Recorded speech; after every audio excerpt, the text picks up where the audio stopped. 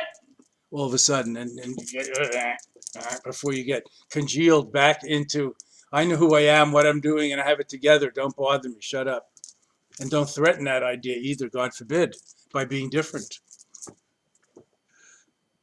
So brittle, so fragile, so fearful, so tenuous, so questionable, if you want to look at it that way. Self-inquiry is a great tradition for developing wisdom and enlightenment. Ramana Maharshi was its greatest proponent in modern times, in our time, in the 20th century, when myself and some of my friends and colleagues, and before that, even in the 19th century, some Westerners and people, and also Far East Asians were coming to India to study with him the Vedanta tradition, the non-dual Vedanta tradition of high Hinduism, philosophical Hinduism.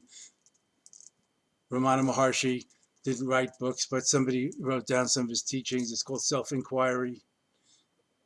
He said, if you know who am I, who you are, who am I, you know God, and you know man, and you know the relations between. Punjaji, more recently in India, a guru also I never met Ramana Maharshi. Punjaji, who lived until 10 or 15 years ago, his classic book on self-inquiry, I Am That, much recommended if you like to read big books of Indian thought. Very practical about I Am That, not all Hindu philosophy. In Dzogchen, in the foundational practice of Rushen, recognizing the difference between small mind and Buddha mind, Semen Rigpa, small self and blind self. It's in the Rushen, subtle discernment, Rushen practices of Dzogchen. If you pop the question, who am I, and just see what happens, see if you can startle yourself into a new way of seeing and being, you might be surprised. You might have a figure ground shift between being like a little bubble or a grain of sand in the immensity of the universe, and a figure ground shift being the sky looking down on the stars and all the molecules in Earth. Anyway, that's a little bit about what we're doing and why and how, and you can follow up by reading those things, looking at those websites, or whatever you do. I'm a book person myself, but there are many ways to access this timeless, ancient yet timeless spiritual knowledge of the world today. Any questions before we have the last rites here and go on to Sunday? Sunday used to belong to the church, now it belongs to the NFL. That's what my friends say. Lama, we're actually at the top of the hour. What happened? Another hour totally wasted. We've wasted another perfectly good hour, as, as the guys from Car Talk would say, I think. Yes, we love them. Click and clack. Clack. So thank you so much, Lama. Thank you, everyone, for attending today. Again, the upcoming events that we have next weekend our live virtual day-long meditation retreat, Clear Light Meditation, Awakening the Inner Radiance. That's October 2nd from 9 to 4. We have our masterclass course number 2 coming up on October 16th, not long after. 3 vital points striking to the heart of the matter. And our live virtual weekend meditation retreat. It's the advanced retreat. So you do need to be a member of the Dzogchen Foundation. It's October 22nd to 24th. So the links are in the chat here. Please, as always, consider donating and becoming a member of the Dzogchen Center. Thank you all so much. Thank you, Lama. Tucci Che. Thank you. Blessings. Be well, stay safe, stay healthy, in love. Enjoy the day.